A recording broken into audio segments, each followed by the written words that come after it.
ಶೈಲಪುತ್ರಿಯಾಗಿ ಹುಟ್ಟಿ ಬ್ರಹ್ಮಚಾರಿಣಿಯಾಗಿ ಘೋರ ತಪಸ್ ಮಾಡಿ ಆ ಮಹಾದೇವನ ಒಲಿಸ್ಕೊಂಡ್ಲು ನಮ್ಮ ತಾಯಿ. ಶಿವ ಒಲಿದ ಮೇಲೆ ಶಿವ ಮತ್ತೆ ಪಾರ್ವತಿಯರ ಕಲ್ಯಾಣ. ಚಂದ್ರಘಂಟಾ ದೇವಿಯಾಗಿ ಶಿವನ್ ಜೊತೆ ಮದುವೆ ಮಾಡ್ಕೊಳ್ತಾಳೆ. ಅರ್ಧ ಚಂದ್ರಾಕೃತಿಯ ಸುಂದರವಾದ ಚಂದ್ರನ್ನೇ ಅಲಂಕಾರವಾಗಿ ಅವಳ ಹಣೆ ಮೇಲೆ ಅಲಂಕಾರ ಮಾಡ್ಕೊಂಡಿರ್ತಾಳೆ ಅವಳ ಮದುವೆ ದಿನ.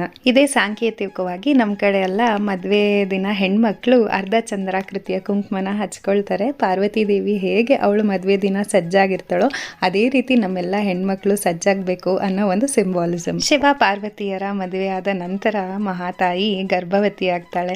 ಅದೇ ನಾವು ಕೂಷ್ಮಾಂಡ ದೇವಿ ಅಂತ ಪೂಜೆ ಮಾಡ್ತೀವಿ ನವರಾತ್ರಿಯ 4ನೇ ದಿನ. ಇವತ್ತಿನ ದಿವಸ ನಾವೇನು ಕೂಷ್ಮಾಂಡ ದೇವಿನ ಪೂಜೆ ಮಾಡ್ತೀವಿ ಅದಕ್ಕೆ ಮತ್ತೊಂದು ಕತೆ ಇದೆ. ಇಡೀ ಜಗತ್ತು ಕತ್ತಲಾಗಿದ್ದಾಗ, ಏನೂ ಇಲ್ದಿದ್ದಾಗ, ಸೃಷ್ಟಿಯೇ ಇಲ್ದಿದ್ದಾಗ ಆ ಮಹಾತಾಯಿ ಮುಗುಳ್ನಗ್ತಾಳಂತೆ.